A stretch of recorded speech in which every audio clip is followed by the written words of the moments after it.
सालों तो हाकम ने तैयारी की है कानून लैके आने हुण जदों आपां कोई जंग जितनी होवे ते सानू पता होना चाहिए कि साडा दुश्मन जिहड़ा है वो कितना ताकतवर है। वो लड़ रहा है तुहाडे दित्ते होए टैक्सां दे नाल, वो लड़ रहा है तुहाडे दित्ते होए राज दे नाल। ਉਹਦੇ ਕੋਲੇ ਪੁਲਿਸ है, फौज है, अफसर है, सहूलत है। वो कोठियां च बैठा लड़ रहा है, कमीशनां च बैठा लड़ रहा है ते असीं सड़कां ते भुंजे बैठे लड़ रहे हैं। वो जिन्नी ताकत साडे ते इस्तेमाल कर रहा है वो सारी दी सारी ताकत जिहड़ी हैगी है वो असीं उहनूं सरैंडर कीती हुई है। सो 23 मार्च ਨੂੰ मैं पंजाब ਦੇ 1400 ਪਿੰਡ कर चुका है। ਹੁਣ तक पिछले 6 सालों तो एक लड़ाई लड़ रहा सी, ਉਹਦੇ ਲਈ सब तो पहला अपाहज इकट्ठे कीते। तुसीं हैरान होवोगे मोगे की दाणा मंडी च 2016 च 10,000 अपाहज इकट्ठा करता। मैं पंचायत का मैंबर भी नहीं हाँ, इतने बड़े लोग कहते हैं कि सानू MLA बना दो तुम्हारी सेवा करांगे, पर पहला MLA बना दो। सरदार करतार सिंह सराभा भगत सिंह MLA नहीं सी। साडा बाबा नानक जिस दिन घरों चलिया ना राह सी, ना रस्ता सी, ना होटल सी, ना ढाबा सी, ना बाबे कोले मोबाइल सी, ना कार सी। पर उन्हां दा जिगरा वेखो, जिस वेले हुकूमत के खिलाफ बोलिया ओनू च पड़ा दिता जांदा सी। अज मैं सरकारी मुलाजम हो के सरकार के खिलाफ डट के बोल रहा हूं। वो वध तो वध मेरियां 5 इंक्रीमेंटां बंद कर सकी है, मैनूं फायदा नहीं ला सकी, नौकरियों नहीं कर सकी। पर जिस वेले साडा बाबा बोलिया सी उस वेले तक कोई कचहरी नहीं सी हुंदी। सरकार के खिलाफ हुकूमत के खिलाफ बोलना उसकी सजा मौत होंदी सी ते कई बार पूरा का पूरा परिवार जिहड़ा मौत के घाट उतार दिता जांदा सी। पर साडे बाबे ने उस वेले कहा राजे शी मुकद्दम कुत्ते। साडे बाबे ने उस वेले कहा कि पाप की जंज ले काबलों धाया, चोरी मंगया दान वेला लो। ते चोरी मंगया दान की सी? अज तुसीं 100 रुपये का डीजल ते पेट्रोल खरीदते हो तो उहदे ते 70 रुपये टैक्स है।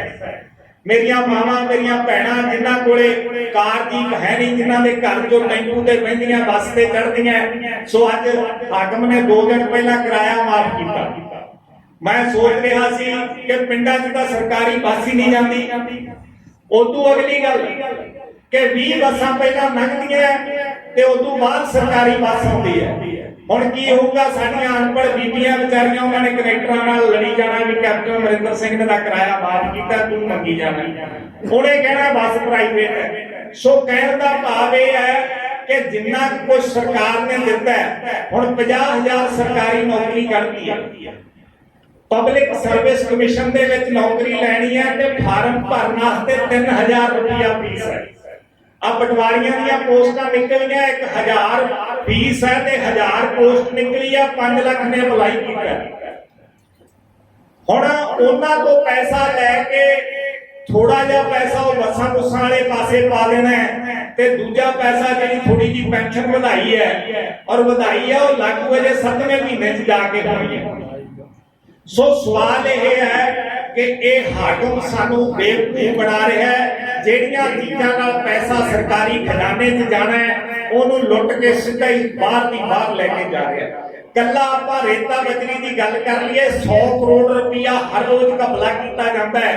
महीने का 3,000 हो गया, 20 लाख लोगों को बुढ़ापा पेंशन देनी होवे 15,000 रुपया महीना कल्ले रेता ते बजरी नाल दित्ती जा सकती है। लुट का अंदाजा ला लो।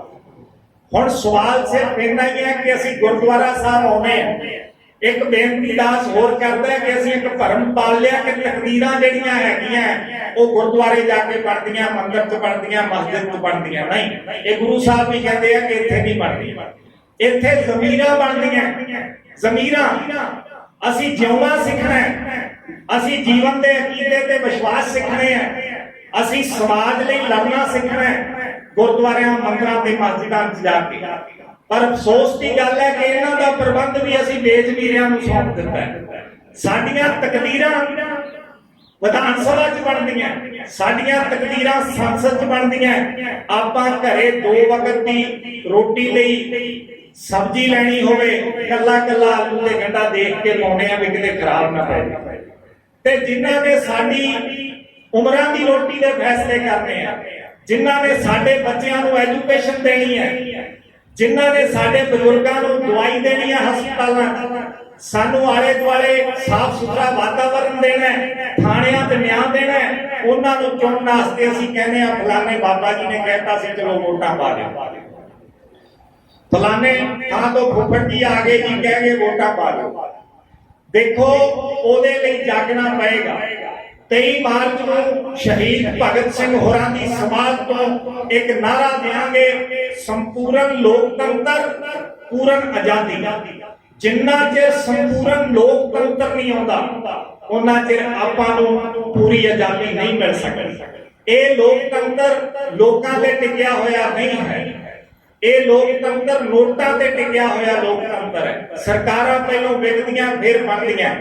ਜਿਹੜਾ ਬੰਦਾ, ਜਿਹੜਾ ਉਮੀਦਵਾਰ ਕਰੋੜ ਰੁਪਇਆ ਖਰਚ ਕੇ ਪਹਿਲਾਂ ਟਿਕਟ ਲੈ ਕੇ ਆਉਂਦਾ ਹੈ, 2 ਕਰੋੜ ਰੁਪਇਆ ਲਾ ਕੇ ਜਿੱਤਦਾ ਤਾਂ ਫਿਰ ਉਹ ਮੇਰੇ ਬੇਬੇ ਬਾਪੂ ਦੀ ਪੈਨਸ਼ਨ ਬਾਰੇ ਨਹੀਂ ਸੋਚੂਗਾ, ਮੇਰੇ ਪੁੱਤ ਦੀ ਨੌਕਰੀ ਬਾਰੇ ਨਹੀਂ ਸੋਚੂਗਾ। ਸੋ ਸਾਧ ਸੰਗਤ ਜੀ, ਡੈਮੋਕ੍ਰੇਸੀ ਕੀ ਹੈ ਉਹਨੂੰ ਸਮਝਣਾ ਪਏਗਾ। ਔਰ ਉਹ ਸੰਪੂਰਨ ਡੈਮੋਕ੍ਰੇਸੀ ਜਿੰਨਾ ਚਿਰ ਨਹੀਂ ਤੁਸੀਂ ਲੈ ਕੇ ਆਉਂਦੇ ਉਹਨਾਂ ਚਿਰ ਤੁਸੀਂ ਨਹੀਂ ਬਚ ਸਕਦੇ।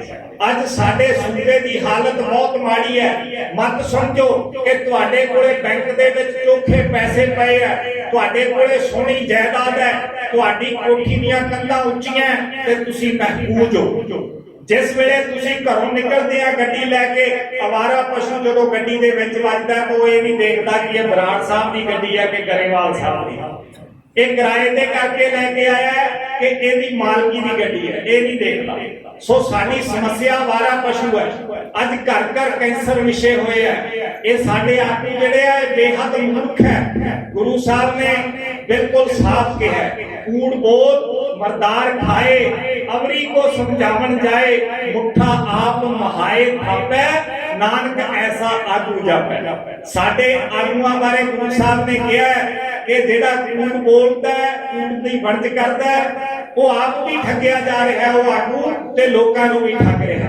ਮਾਫ ਕਰਨਾ, ਅੱਜ ਸਾਡੇ ਘਰਾਂ 'ਚ ਘਰ ਘਰ ਕੈਂਸਰ ਦੇ 70 ਵਿਸ਼ੇ ਆ। ਉਸੇ ਕੈਂਸਰ ਦੇ ਨਾਲ ਸਾਡੇ ਮਾਨਯੋਗ ਮੁੱਖ ਮੰਤਰੀ ਸਰਦਾਰ ਪ੍ਰਕਾਸ਼ ਸਿੰਘ ਬਾਦਲ ਹੋਰਾਂ ਦੀ ਧਰਮ ਪਤਨੀ ਬੀਬੀ ਸੁਰਿੰਦਰ ਕੌਰ ਮਰਦੀ ਹੈ। ਉਸੇ ਕੈਂਸਰ ਦੇ ਨਾਲ ਸਾਬਕਾ ਮੁੱਖ ਮੰਤਰੀ ਹਰਚਰਨ ਸਿੰਘ ਬਰਾੜ ਮਰਦਾ ਹੈ। ਉਸੇ ਕੈਂਸਰ ਦੇ ਨਾਲ ਉਹਦਾ ਬੇਟਾ ਸੰਨੀ ਬਰਾੜ ਮਰਦਾ ਹੈ। ਔਰ ਹੋਰ ਪਤਾ ਨਹੀਂ ਕਿੰਨੇ ਕੋ ਲੋਕ ਜਿਹੜੇ ਅੱਜ ਲੁੱਟ ਤੰਤਰ ਦੇ ਵਿੱਚ ਸ਼ਾਮਲ ਹੈ, ਉਹਨਾਂ ਨੇ ਕੈਂਸਰ ਦੇ ਨਾਲ ਮਰਨਾ ਹੈ। ਸਵਾਲ ਇਹ ਹੈ ਕਿ ਕੈਂਸਰ ਜਿਹੜਾ ਹੈਗਾ ਉਹ ਪਾਣੀ ਤੇ ਹਵਾ ਦੇ ਵਿੱਚ ਫੈਲਿਆ ਹੋਇਆ। 4500 ਕਰੋੜ ਰੁਪਏ ਦੀ ਪੰਜਾਬੀਓ ਕੀੜੇ ਮਾਰ ਦਵਾਈ ਖਰੀਦਦੇ ਹੋ ਔਰ ਇੱਕ ਵੀ ਕੀੜੇ ਮਾਰ ਦਵਾਈ ਤੁਹਾਡੇ ਸੂਬੇ 'ਚ ਨਹੀਂ ਬਣਦੀ। 4500 ਕਰੋੜ ਰੁਪਇਆ ਤੁਹਾਡੀਆਂ ਜੇਬਾਂ ਚੋਂ ਨਿਕਲ ਕੇ ਬਾਹਰਲੇ ਸੂਬਿਆਂ 'ਚ ਚਲਾ ਜਾਂਦਾ। ਉਹ ਨੋਇਡਾ ਬਣਦੀ ਹੈ, ਗੁਜਰਾਤ ਬਣਦੀ ਹੈ, ਦਿੱਲੀ 'ਚ ਬਣਦੀ ਹੈ। ਔਰ ਦੇਸ਼ ਦੇ ਵਿੱਚ ਬਣਦੀ ਜ਼ਹਿਰੀਲੀ ਦਵਾ ਦਾ ਲਗਭਗ ਅੱਧ ਜਿਹੜਾ ਹੈਗਾ ਸਾਡੀ ਖੇਤੀ ਦੇਸ਼ ਦੇ ਵਿੱਚ ਕੇਵਲ 2.5-3% ਜਗ੍ਹਾ ਦੇ ਉੱਤੇ ਹੈ। ਪਰ ਕੀੜੇ ਮਾਰ ਦਵਾਈ ਦਾ ਅੱਧ ਤੁਸੀਂ ਆਪਣੀ ਮਾਂ ਦੀ ਝੋਲੀ 'ਚ ਪਾ ਲੈਂਦੇ ਹੋ। ਸਾਡੀ ਸਮੱਸਿਆ ਕਿਸਾਨੀ ਦਾ ਸੰਕਟ ਕੀ ਸੀ? ਕਿਸਾਨੀ ਦਾ ਸੰਕਟ ਸੀ ਕਿ ਪਿਛਲੇ 20 ਸਾਲਾਂ 'ਚ 3 ਲੱਖ ਕਿਸਾਨ ਜਿਹੜਾ ਛੋਟਾ ਕਿਸਾਨ ਸੀ ਵਿਚਾਰਾ ਖੇਤੀ ਦੇ ਧੰਦੇ ਤੋਂ ਬਾਹਰ ਹੋ ਗਿਆ, ਕੋਈ ਨਹੀਂ ਜਾ ਗਿਆ। ਕਿਸਾਨੀ ਦਾ ਸੰਕਟ ਸੀ 20 ਸਾਲਾਂ 'ਚ 18,000 ਲੋਕਾਂ ਨੇ ਗਲ ਦੇ ਵਿੱਚ ਫਾਹੀ ਪਾ ਕੇ ਖੁਦਕੁਸ਼ੀ ਕਰ ਲਈ ਕਰਲੇ ਥੱਲੇ ਆ ਕੇ। ਖੇਤੀ ਦਾ ਸੰਕਟ ਸੀ ਕਿ ਸਾਡੇ ਤੇ 80 ਤੋਂ 90,000 ਕਰੋੜ ਦਾ ਕਰਜ਼ਾ ਚੜ ਗਿਆ।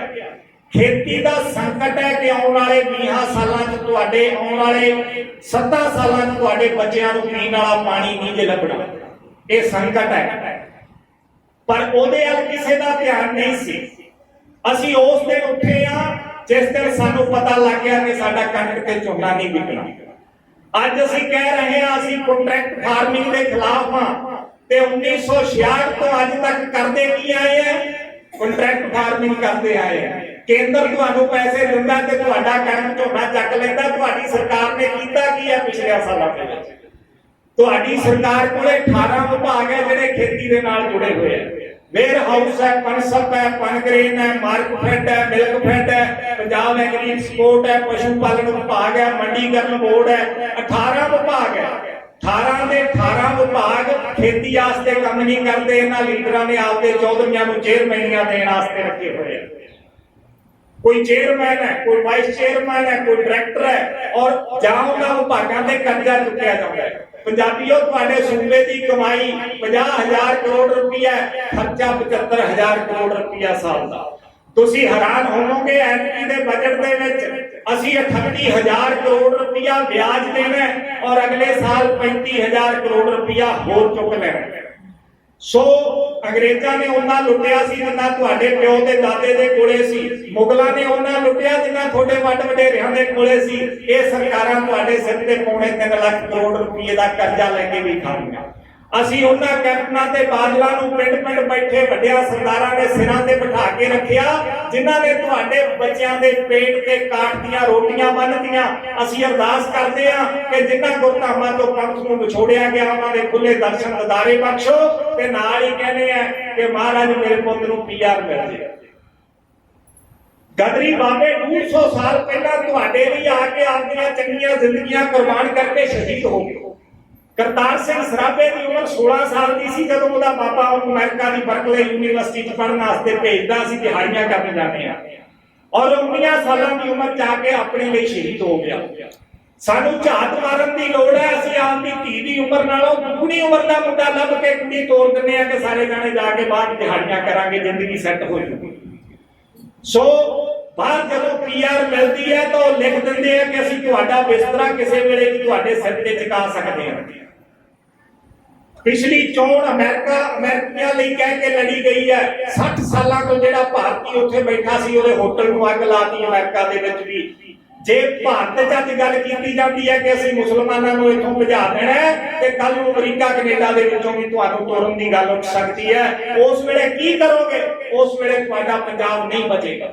ਸੋ ਅਖੀਰ ਤੇ ਕੇਵਲ 2-3 ਮਿੰਟ 'ਚ ਤੁਹਾਨੂੰ ਇੱਕ ਤਰੀਕਾ ਦੱਸਦਾ ਹੈ, ਜੇ ਪਸੰਦ ਆਵੇ ਤਾਂ ਜਿਹੜੇ ਬੁੱਧੀਜੀਵੀ ਨੇ, ਜਿਹੜੇ ਸਾਹਿਬੇ ਜਾਇਦਾਦ ਨੇ, ਜਿਨ੍ਹਾਂ ਦੀ ਸਮਾਜ 'ਚ ਇੱਜ਼ਤ ਹੈ, ਉਹਨਾਂ ਨੂੰ ਬੇਨਤੀ ਹੈ ਕਿ ਉੱਠ ਕੇ ਤੁਰੋ। ਅਸੀਂ ਆਪਣਾ ਜ਼ਿੰਦਗੀ ਦੇ ਵਿੱਚ ਕੀਤੀਆਂ ਗਲਤੀਆਂ ਦਾ ਪਛਤਾਤਾਪ ਕਰੀਏ ਤੇ ਆਪਣੇ ਬੱਚਿਆਂ ਦੇ ਲਈ ਇਹ ਪੰਜਾਬ ਦਾ ਜਿਹੜਾ ਟੁਕੜਾ ਹੈ, ਜਿਹੜੀ ਪੰਜਾਬ ਦੀ ਸੁਨਹਿਰੀ ਧਰਤੀ ਹੈ, ਇਹਨੂੰ ਬਚਾਈਏ। 2022 ਦੀਆਂ ਵੋਟਾਂ ਆਉਣੀਆਂ। ਹੁਣ ਇੱਕ ਤਰੀਕਾ ਦੇਖ ਲਿਓ ਕਿ ਇੱਕ ਕਬੂਤਰ ਕੈਪਟਨ ਅਮਰਿੰਦਰ ਸਿੰਘ ਦੀ ਛਤਰੀ ਤੋਂ ਉੱਡੇਗਾ, ਇੱਕ ਕਬੂਤਰ ਪ੍ਰਕਾਸ਼ ਸਿੰਘ ਬਾਦਲ ਹੋਰਾਂ ਦਾ ਪਰਿਵਾਰ ਉਡਾਏਗਾ, ਇੱਕ ਕਬੂਤਰ ਅਰਵਿੰਦ ਕੇਜਰੀਵਾਲ ਦੀ ਗਾਨੀ ਵਾਲਾ ਭੇਜਣਗੇ, ਉਹ ਬਹੁਤ ਕਲਾਬਾਜ਼ੀਆਂ ਮਾਰੇਗਾ, ਔਰ ਹੋ ਸਕਦਾ ਇੱਕ ਕਬੂਤਰ ਕਿਸਾਨੀ ਅੰਦੋਲਨ ਜਿਹੜਾ ਹੈਗਾ ਉਹਦੇ ਤੋਂ ਵੀ ਉੱਡੇ। ਪਰ ਹੁਣ ਆਪਾਂ ਕੀ ਕਰਨਾ ਹੈ? ਹਰੇਕ ਹਲਕੇ ਦੇ ਵਿੱਚ ਕੁੰਦਨ ਵਰਗੇ ਬੰਦੇ ਲੱਭਣੇ ਆ, 125 ਬੰਦੇ ਦੀ ਇੱਕ ਕਮੇਟੀ ਬਣਾਉਣੀ ਹੈ, ਔਰ ਇੱਕ ਕਬੂਤਰ ਜਿਹੜਾ ਹੈਗਾ ਉਹ ਸੰਗਤਾਂ ਵੱਲੋਂ ਖੜਾ ਕਰਨਾ, ਨੁਮਾਇੰਦਾ ਚੁਣਨਾ। ਹੁਣ ਤੱਕ ਅਸੀਂ ਲੀਡਰ ਚੁਣਿਆ, ਅਸੀਂ ਉਹ ਬੰਦਾ ਚੁਣਿਆ ਪਹਿਲਾਂ ਜਿਹਨੂੰ ਕੋਈ ਇੱਕ ਅੱਧਾ ਜਿਹੜਾ ਬੰਦਾ ਹੈਗਾ ਉਹ ਚੁਣ ਲੈਂਦਾ, ਕਦੇ ਕੈਪਟਨ ਚੁਣਦਾ, ਬਾਦਲ ਚੁਣਦਾ, ਕਦੇ ਉਹਦੇ ਗਲ 'ਚ ਹਾਰ ਪਾ ਦਿੰਦੇ ਆ, ਕਦੇ ਉਹਦੇ। ਅਸੀਂ ਸੰਗਤ ਵੱਲੋਂ ਇੱਕ ਬੰਦਾ ਖੜਾ ਕਰਨਾ ਹੈ ਔਰ ਉਸ ਤੋਂ ਬਾਅਦ ਉਹਦੀ ਟੋਟਲ ਇਲੈਕਸ਼ਨ ਲੜਨੀ ਹੈ। ਉਹਨੂੰ ਥੈਲੀਆਂ ਵੀ ਫੜਨ ਦੇਣੀਆਂ, ਉਹਦੇ ਨਾਲ ਰਹਿਣਗੇ ਉਸ 125 ਮੈਂਬਰੀ ਕਮੇਟੀ ਚੋਂ ਹਰ ਰੋਜ਼ 10 ਬੰਦੇ। ਰਸੀਦ ਬੁੱਕ ਕੋਲੇ ਹੋਏਗੀ। ਮੈਂ ਦਾਅਵੇ ਨਾਲ ਕਹਿਣਾ ਕਿ ਰਕਸ਼ੇ ਵਾਲਾ ਤੇ ਨਰੇਗਾ ਮਜ਼ਦੂਰ, ਖੇਤ ਮਜ਼ਦੂਰ ਵੀ ਉਸ ਇਲੈਕਸ਼ਨ ਲੜਨ ਵਾਸਤੇ ਤੁਹਾਨੂੰ 100-100 ਰੁਪਇਆ ਦੇਵੇਗਾ। ਔਰ ਜਦੋਂ ਤੁਸੀਂ ਇੱਕ ਨੁਮਾਇੰਦਾ ਚੁਣ ਲਵੋਗੇ, ਇਹ ਬਿਲਕੁਲ ਉਸੇ ਤਰ੍ਹਾਂ ਕਰਨਾ ਹੈ ਜਿਵੇਂ ਦਿੱਲੀ ਦਾ ਅੰਦੋਲਨ ਚੱਲ ਰਿਹਾ ਹੈ। ਸਾਡੇ ਆਗੂ ਵਿਕਾਊ ਹੈ। ਗੁਰਨਾਮ ਸਿੰਘ ਚੜੂਨੀ ਬੜਾ ਬੇਬਾਕ ਲੀਡਰ ਹੈ ਹਰਿਆਣੇ ਦਾ। ਉਹ ਕਹਿੰਦਾ ਅਸੀਂ ਵਿਕ ਸਕਦੇ ਹਾਂ, ਪਰ ਅਸੀਂ ਡਰਦੇ ਨਹੀਂ ਵਿਕਦੇ ਕਿਉਂਕਿ ਟਰਾਲੀਆਂ 'ਚ ਜਿਹੜੇ ਯੋਧੇ ਬੈਠੇ ਆ ਉਹਨਾਂ ਦੇ ਜੁੱਤੀਆਂ ਦਾ ਡਰ ਹੈ। ਸੋ ਹਰ ਹਲਕੇ 'ਚ 125 ਬੰਦਾ ਇਲਾਕੇ ਦੇ ਚੰਗੇ ਲੋਕਾਂ ਦੀ ਸਲਾਹ ਨਾਲ ਜਦੋਂ ਨੁਮਾਇੰਦਾ ਚੁਣੇਗਾ ਤਾਂ ਫਿਰ ਉਹਨੂੰ ਤਨਖਾਹ ਦੇਣ ਦੀ ਲੋੜ ਨਹੀਂ ਪਏਗੀ। 1970 ਤੋਂ ਪਹਿਲਾਂ ਵਿਧਾਇਕਾਂ ਦੀ ਤਨਖਾਹ ਨਹੀਂ ਸੀ ਹੁੰਦੀ। ਉਹ ਬੱਸ ਤੇ ਸਫ਼ਰ ਕਰਦੇ ਸੀ, ਪਹਿਲੀਆਂ 3 ਸੀਟਾਂ ਤੇ ਲਿਖਿਆ ਹੁੰਦਾ ਸੀ ਕਿ ਐਮਪੀ ਤੇ ਐਮਐਲਏ ਦੀ ਲਈ ਰਾਖਵੀਆਂ। ਸੋ ਬਹੁਤ ਸਾਰੇ ਭੱਤੇ ਹੁੰਦੇ ਆ ਕਿ ਵਿਧਾਇਕ ਨੂੰ ਉਹਦਾ ਗੁਜ਼ਾਰਾ ਬਹੁਤ ਵਧੀਆ ਚੱਲ ਸਕਦਾ ਹੈ। ਪੰਜਾਬੀਓ, ਕੀ ਅਸੀਂ ਪੂਰੇ ਪੰਜਾਬ ਦੇ ਵਿੱਚੋਂ 117 ਨਵਾਬ ਕਪੂਰ ਸਿੰਘ ਨਹੀਂ ਲੱਭ ਸਕਦੇ? ਜਿਸ ਵੇਲੇ ਜੰਗ ਯੁੱਧ ਹੋ ਰਹੇ ਸੀ, ਅਸੀਂ ਮੁਗਲਾਂ ਨੂੰ ਸਾਹੋ ਸਾਹੀ ਕੀਤਾ ਸੀ, ਬਾਣੀ ਪਾਇਆ ਹੋਇਆ ਸੀ, ਤਾਂ ਉਸ ਵੇਲੇ ਮੁਗਲਾਂ ਨੇ ਸੋਚਿਆ ਕਿ ਆਪਾਂ ਇਹਨਾਂ ਨੂੰ ਸਰਦਾਰਾਂ ਨੂੰ ਸਿੱਖਾਂ ਨੂੰ ਕਿਸੇ ਹਲਕੇ ਦੀ ਨਵਾਬੀ ਦੇ ਦਿੰਦੇ ਆ। ਤਾਂ ਇਸੇ ਤਰ੍ਹਾਂ ਸੰਗਤ ਲੱਗੀ ਹੋਈ ਸੀ। ਸਿੰਘਾਂ ਨੇ ਫੈਸਲਾ ਕੀਤਾ ਕਿ ਆਪਾਂ ਕਪੂਰ ਸਿੰਘ ਜਿਹੜਾ ਪੱਖਾ ਚੱਲ ਰਿਹਾ ਸੀ ਉਹਨੂੰ ਨਵਾਬੀ ਦੇ ਦਈਏ।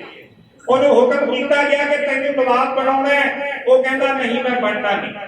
ਉਹ ਕਹਿੰਦੇ ਨਹੀਂ, ਤੈਨੂੰ ਬਣਾਉਣਾ ਹੈ, ਗੁਰਮਤਾ ਪਾਸ ਹੋ ਗਿਆ।